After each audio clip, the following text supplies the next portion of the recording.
Assalamualaikum warahmatullahi wabarakatuh. Sekarang kita meneruskan membaca Ihya Ulumuddin ya, tentang hakikat dunia ya. Ini ada perkataan Nabi Isa yang dikutip oleh siapa ini? Oleh Imam Al-Ghazali. Sekarang halaman ke-12 ya.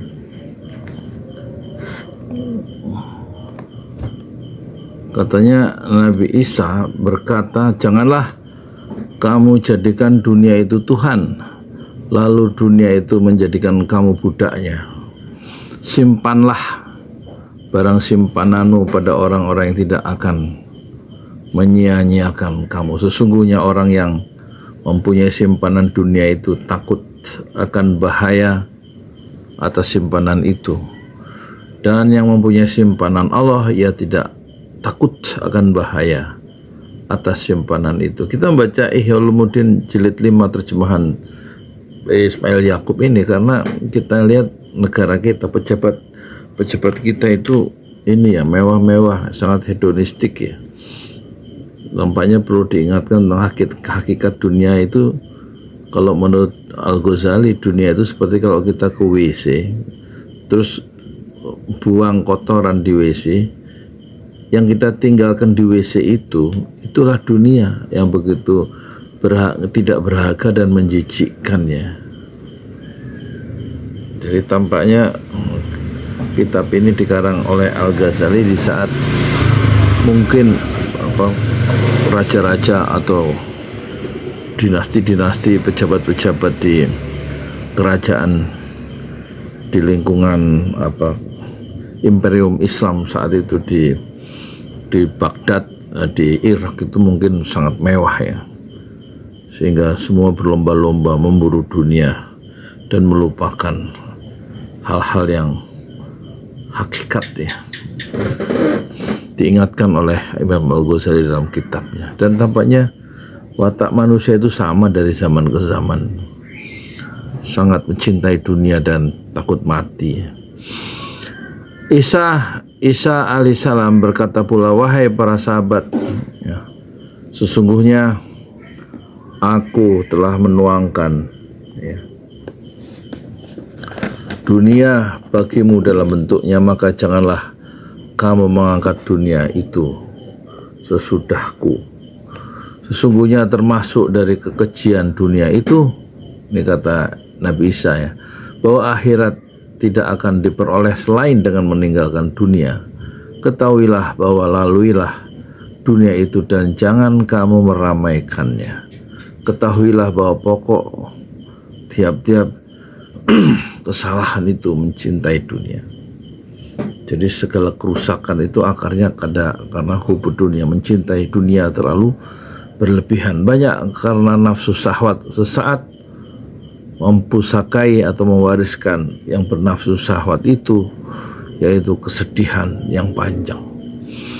Terus Isa alaihissalam berkata lagi, kita nggak tahu ya, Al-Ghazali itu ngutip ucapan Isa itu dari kitab apa, apakah betul ini ucapan Isa, tapi untuk sementara asumsinya kita anggap ya, kita asumsikan Nabi Isa bicara seperti ini dan betul ya.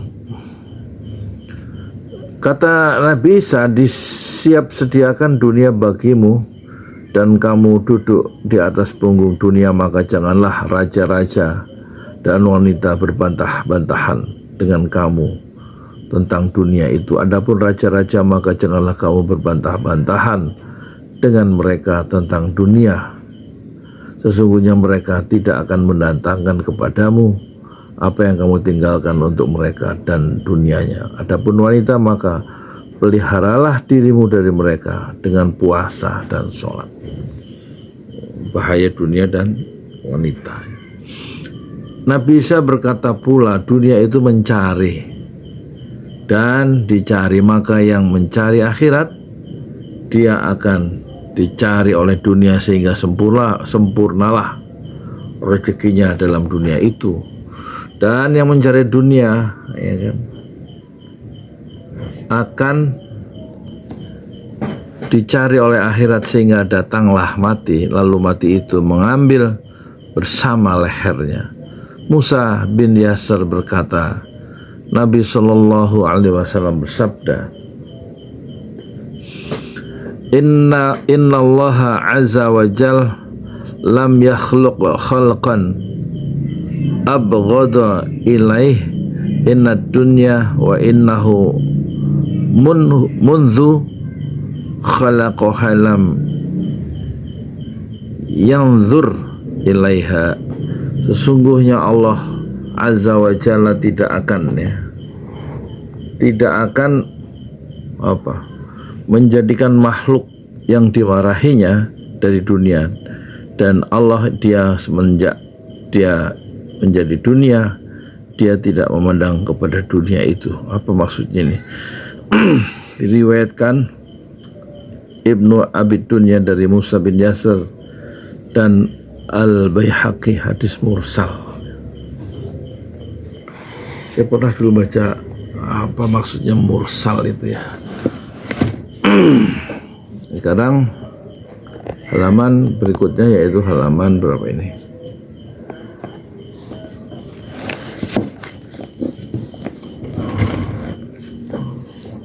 Ya, kita geser.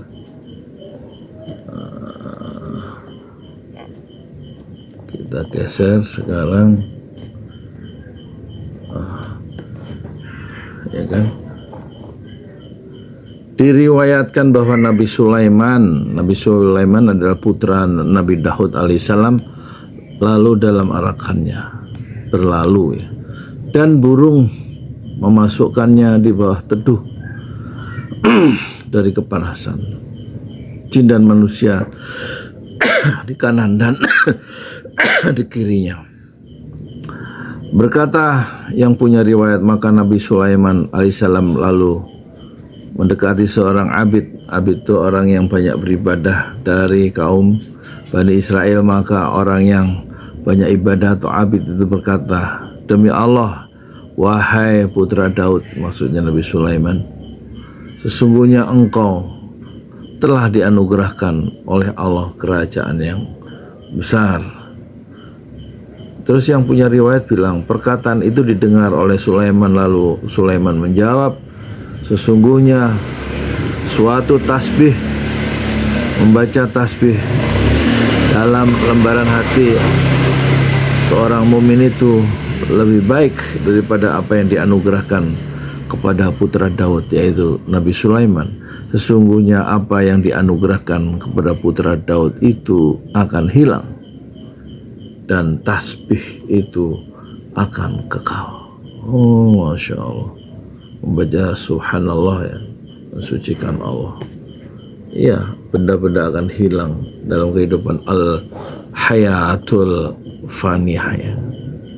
Sementara tasbih itu akan kekal. Karena di dalam hadis itu pernah kita dengar ada 4 ucapan yang ringan diucapkan tapi berat timbangannya di akhirat nanti, yaitu membaca tasbih subhanallah, membaca takbir Allahu Akbar, kemudian hamdalah alhamdulillah, dan membaca tahlil la ilaha illallah. Ucapan yang 4 tadi, yaitu subhanallah, alhamdulillah, la ilaha illallah, Allahu Akbar, itu ringan dan dia akan kekal, memperberat timbangan saat mizan bekerja, timbangan mizan ya. Nabi Shallallahu Alaihi Wasallam bersabda, apa sabdanya? Alhaakumut takatsur, yaqulu ibnu Adam, mali wa halaka min malika illa ma akalta fa afnaita aw labista fa ablaita aw tasaddaqta fa abqaita. Apa artinya ini? Artinya ya,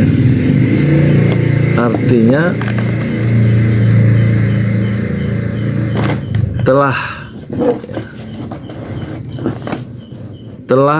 dilalaikan kamu oleh kebanyakan harta. Alhaakumut takatsur. Lalu anak Adam manusia berkata, hartaku itu adalah hartaku. Adakah bagimu itu dari hartamu selain apa yang kau makan? Lalu kamu binasakan, atau yang kamu pakai lalu kamu burukkan, atau yang kamu sedekahkan lalu kamu kekalkan. Jadi harta yang sungguhnya itu ialah yang kalau baju, harta, ya, yang kita makan, apa yang kita pakai, dan apa yang kita sedekahkan, itulah rezeki itu. Dalam hadis yang lain begitu ya. Di sini disebutnya harta, bukan rezeki. Rezeki itu apa yang kita makan, bukan apa yang disimpan. Apa yang kita makan sampai habis, apa yang kita pakai sampai rusak, dan apa yang kita sedekahkan sehingga menjadi kekal abadi karena sedekah itu. Itulah harta kita yang sungguhnya. Nabi Shallallahu Alaihi Wasallam bersabda, dunia itu kampung bagi orang-orang yang tidak punya kampung, ya, dan harta bagi orang yang tidak punya harta. Dan untuk dunia dikumpulkan oleh orang-orang yang tidak berakal. Dan untuk dunia itu dikumpulkan oleh orang-orang yang tidak berakal. Kepada dunia atau terhadap dunia bermusuh-musuhan orang yang tiada berilmu. Kepada dunia, ya, berdengki orang yang tidak memahami agama. Dan untuk dunia berusaha orang yang nggak punya keyakinan, ya. Jadi untuk urusan dunia, orang yang nggak punya ilmu itu bisa bermusuh-musuhan, ya. Orang yang nggak paham agama itu bisa saling mendengki karena urusan dunia, ya, orientasi keduniaan, mencari dunia, memperebutkan dunia. Dan orang yang nggak punya keyakinan, ya, berusaha, orang yang tidak punya keyakinan berusaha untuk mencari dunia, gitu maksudnya ya.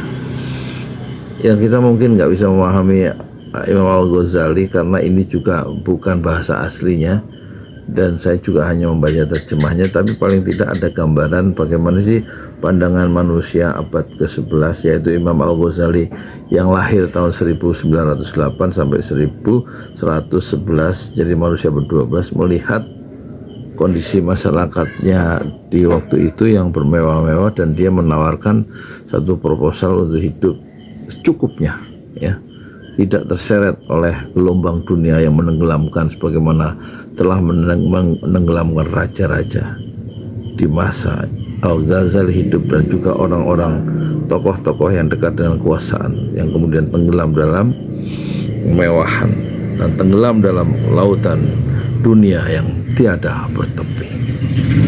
Sudah sampai situ dulu ya. Halaman 13 ya. Saya lagi masak bubur ya untuk jualan besok hari Jumat insya Allah. Mau ngaduk dulu ya.